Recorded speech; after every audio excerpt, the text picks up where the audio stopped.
Hopefully this is the last of the Lou Pearlman and I don't have to do no more parts. But let's get it. We almost done. It's like 20 minutes left. I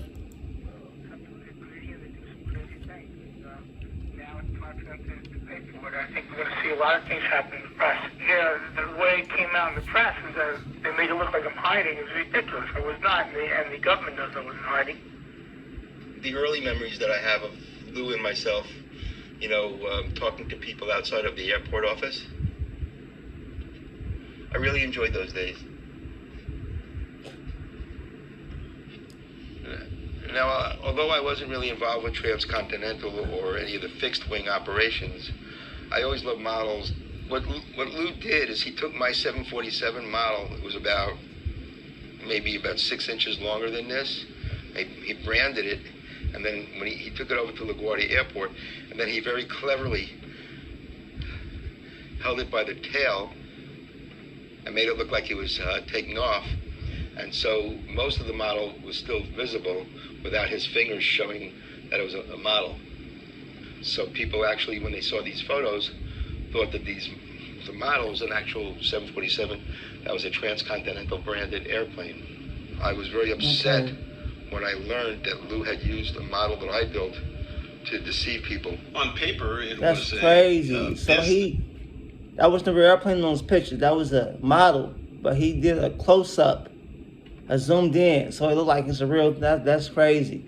It's an operating business with far-flung enterprises, including what we like to call the only airline in the world without a plane. It was always odd that we were booking flights with Delta and American, United, Southwest, but never Transcon Airlines, never just hop on the plane. It's kind of odd. He said he had an airline. All he had was, by the hour, he would lease a plane. It was amazing. He would stretch whatever he was doing and make himself look big and give people confidence to invest, even if there really was nothing at all to invest in.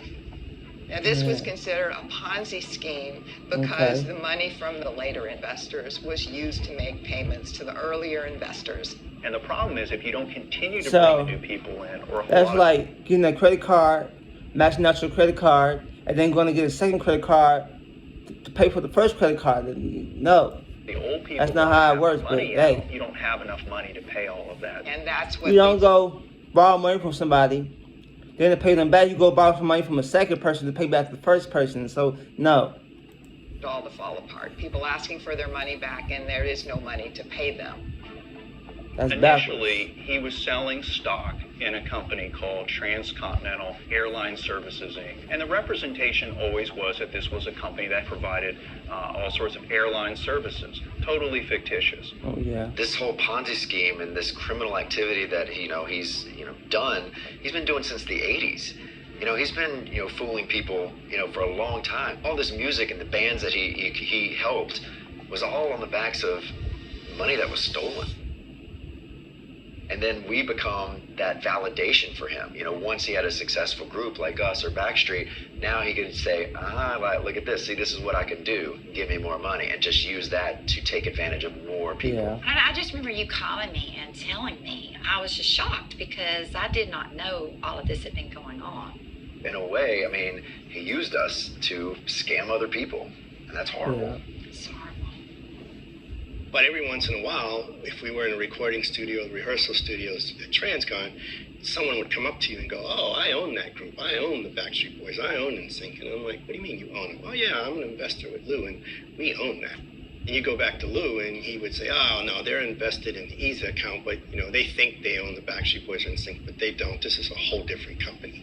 No, it was their money. The person was right. It was they used the person's money to fund Backstreet Boys and NSYNC. It seems like. So yeah, that person was right to make that claim. I own Backstreet and NSYNC. Okay, I get it. All of a sudden now things start to make sense. The contracts, the 1/6, the lawsuit. Then to find out how many other people this whole thing that he did affected.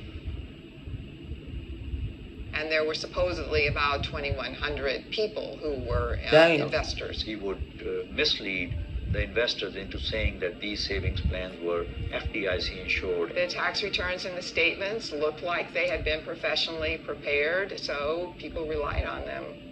We needed to reconstruct all the cash transactions. A lot of money flows in a circular fashion. You would have a hard time tracking it. It's like a hornet's nest, and you really have to untangle that to figure out what money is going outside a sphere.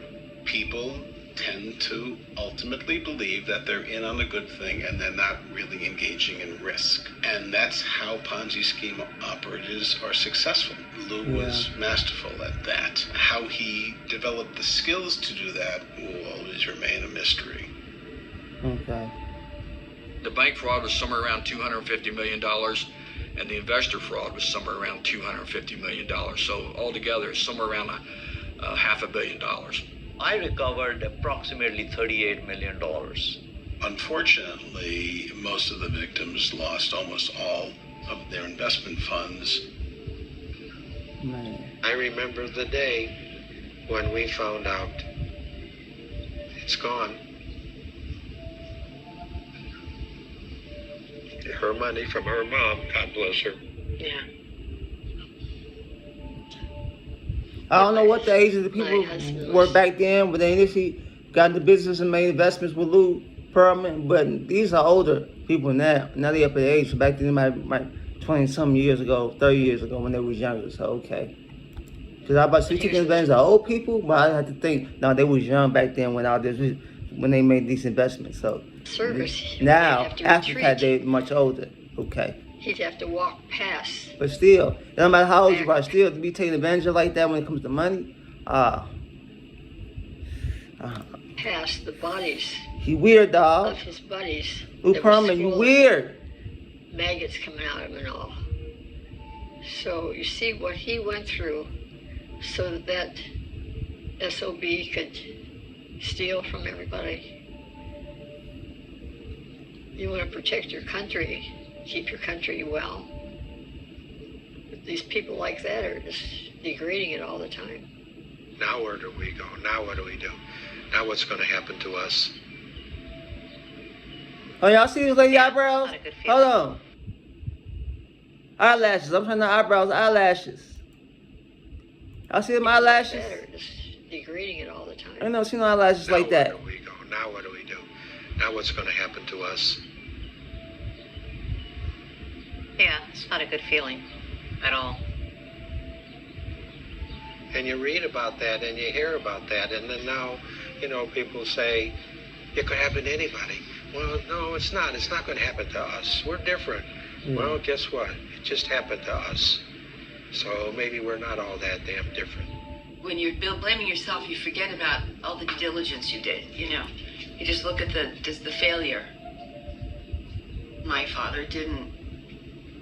He was always, there's a sadness about him. Created a lot of stress in the family between my parents because my mom put her little IRA in there too. And in the end, and it was all smoke and mirrors. It was all fake. It was all truly criminal. Why was enough not enough? How can you live with yourself now, like knowing the damage that you caused? I mean, people took their lives over this scenario. Getting into his mind makes no sense at all. How can you take something that's working and something that's amazing and decide that it's not enough and I need to do something wrong to make more? This guy needs to be caught and he needs to be punished for doing this. I think he's dead though. Well, correct me if I'm wrong, but I think Lou Pearlman passed away. So, hey. Old people who don't have any way to get any more money. He would disappear for a week or so, and you'd ask, well, where's Lou? And the running joke was, Lou's gone to the Bahamas to make payroll. One day I actually asked Lou, I said, what do you do in the Bahamas to make payroll? And he's like, I'm one of the greatest gamblers in the world. You need to come to the Bahamas and see how I roll those dice. I'm making. While you're in the Bahamas, you can go to Vegas, and maybe if you're downtown on the gambling side, why don't you go to Vegas? Why you gotta be the Bahamas? Vegas is. I bet them casinos way better in Vegas than the Bahamas. Vegas is known for casino action, gambling action. I never heard that about the Bahamas. Feel me? What you running? And it wasn't Are you going all the way out there? unraveled that I was like, well, maybe that's where the treasure is buried. Trust me, there's one person. Oh, look at that jump that set knows in the where back. Lou hid. Ooh, let's check out this. Look at this jump set in the back. Let me slide this camera over. Ooh. Okay. Okay, what's that? DW? No, that's not DW. That's Yamaha. The money. There has to be. And that person I don't is know being what some very was brand, smart, some was, but because that's a that man Yamaha hid kid. I money can tell. all over the world. Finding him was like an international game of hide and seek. There had been sightings around in Europe. He's in Panama, or he's here, he's there. We would get some leads, but oftentimes they were more just predictions of where people So thought he's he just might traveling be. the world, dodging his responsibilities. Helen Huntley was following the Dodging story his quite closely. responsibilities. She was running a blog. She kept the blog alive and kept everything alive. I got an email from one of the readers of the Times who was on vacation in Bali with his wife, and he had seen Lou Pearlman. Okay. Initially, I thought it was Lou sending us the email, just trying to fill us out and find out what's going on. My response was, hey, look, if you see Lou, tell him, he's not in any trouble. We would just like to talk to him, get his side of the story, because in all investigations, there are two sides of the story. Yeah, I guess. And that was true, but we also wanted to arrest him too, so. The FBI's got agents stationed all across the world. When the agent showed up in Bali, they thought to themselves, well, it's early, let's go get breakfast. Well, the place they happened to pick was the place where Lou Pearlman was eating breakfast. Meanwhile, the tourist is getting a little frustrated and ends up sending Scott a picture of Pearlman eating breakfast. And in that photo of Pearlman eating in the corner are two FBI agents who are eating breakfast as well. Damn. It was really a fortuitous event for us. Pearlman didn't raise any issues, and at that point we were off and running in terms of our criminal case moving forward. Pearlman pled guilty to two different conspiracies. One conspiracy related to his investment fraud scheme, a conspiracy to commit mail fraud and wire fraud. A second conspiracy related to his bank fraud scheme. He also pled guilty to money laundering and also to committing bankruptcy fraud while he was on the run. We had to have the sentencing in the ceremonial courtroom, which was our biggest courtroom, because there were about 200 people that showed up who were mostly his investors. They all had fire in their eyes. Even if he gets the money back, he should be put in jail and kept in jail until he dies. I sentenced him to the maximum of 25 years. Which I believe at the time was either the longest or close to the longest sentence for any fraud case. And then all of a sudden it came to me, I saw all these angry people in the courtroom, and I said, Mr. Pearlman, I'll tell you what I'll do. For every $1 million that you pay back to these people in the courtroom, I'll give you a month off. And he actually did have some ideas about some scheme he could have run from prison. He was going to, if they would just allow him access to the internet and phones, he would be able to get a new band going and, all this. But that didn't happen. This is a collect call from Lou Pearlman, an inmate from the Orange County Correction Center. Much to my amazing surprise, I started getting collect calls from Lou from jail. And he was telling me that he was going to get out of jail, that this is all a big mistake, et cetera, et cetera. Somebody's trying to frame me into this thing, and I'm trying to get out so I can prove my innocence. He sounded like a scared little boy. And I guess he was reverting back to those days where our friendship was strong. I think he needed somebody like me to speak to. I don't feel that he knew how much of a criminal he really was. Yeah, get out and start doing things. We're going to do it. I'm going to have a little party for everybody. We're going to do like a barbecue or something. Oh, okay, cool. I'll let you know when. Everything gets squared away. All right, please keep me updated. Got it, bro. All right, you have a good afternoon. You got it. You too. Feel good. Thanks. Stay well. Bye. When I found out that Lou had passed, at first I didn't believe it, and I went online, and it was all over the place. Lou Pearlman died behind bars in Florida while serving a 25-year sentence for orchestrating a Ponzi scheme. Before that, He's been there for 11 years. As a pop genius, bringing the world pop sensations like NSYNC and the Backstreet Boys. And I felt cheated. I felt that I never did have closure with Lou. I felt a lot of relief because I felt like he terrorized me for a while. Like, I'm looking at that slate right now. It says Lou Pearlman Project, and it's just so sad. It just hurts, man. It hurts to see people attack him and continuously attack him because I go through the same thing. I'm going through it right now. He was a gummy bear. Maybe to you. I gotta take a break for a second, guys. All right? Yeah, I know I just skipped a second. It was the most, like, mixed emotions ever. You don't know whether to cry, you don't know whether to laugh, you don't know whether to be relieved, you don't know whether to feel bad for him, feel happy for everybody else. It's just, there is so much wrong with everything about him and what happened that you don't know even how to take death. The story of Lou Pearlman is a sad one because here's a man who could have really legitimately had it all. He could have paid everybody back, but that never crossed his mind. But on the other hand, he did change history. He changed the world of music. I think we all do it because we're human. We reflect back on things that happened to us, the good and the bad, but especially the bad sometimes. And we think, why did this thing happen to us? For years and years and years, I racked my brain about why did this have to happen to so many people. You know, look, I'm sad. I never want to see anything bad happen to anybody. She wasn't the healthiest person from my point of view.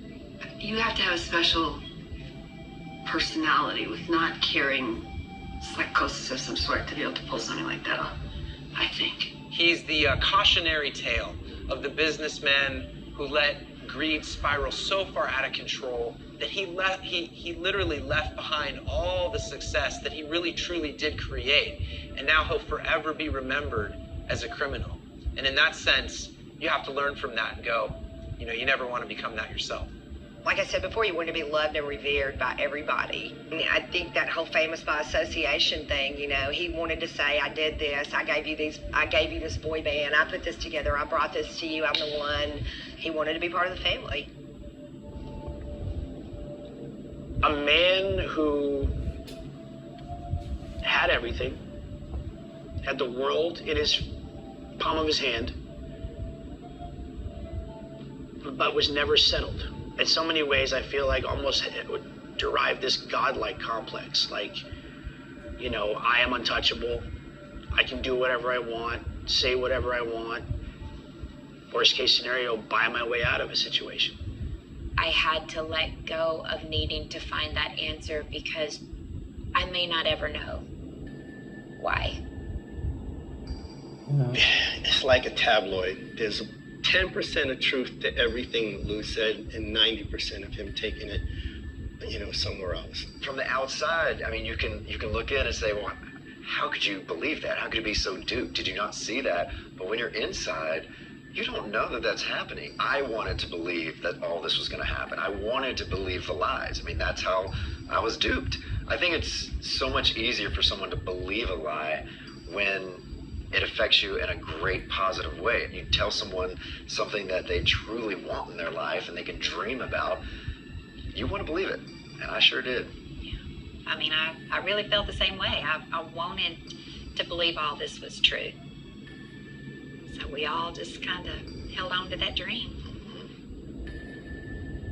Lou could sit there with a green pen and convince you in a matter of minutes that it's purple. He had a way with words. Okay. It was his body language. It was his mannerisms. It was the way he would look at you with intent. Mass manipulation. Not mass, but just manipulation. If you got away with words, that's like manipulation. Manipulation with the tongue. I took Speak a master's talk, you degree know. at Queens College on teaching social studies. One day I was in the Strand bookstore and I picked up a book from the 18th century, unedited, just letters from George Washington. And I gave it to my professor. He always preached to us to use primary material, source material. About a week later, he walked in with that book with a bunch of Post-its in it. And he wrote on the blackboard in very big letters, "There are no facts."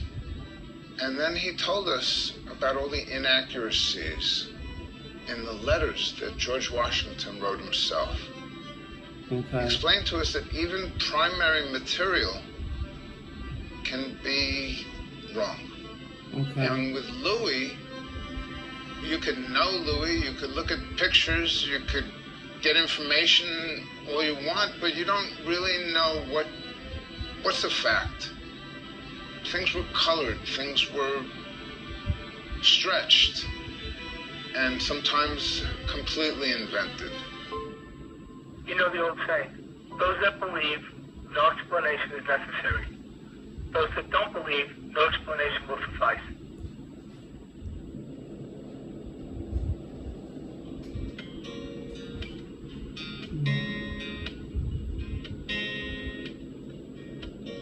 Baby, I don't understand just why we So yeah, can't guys, be. this was pretty cool.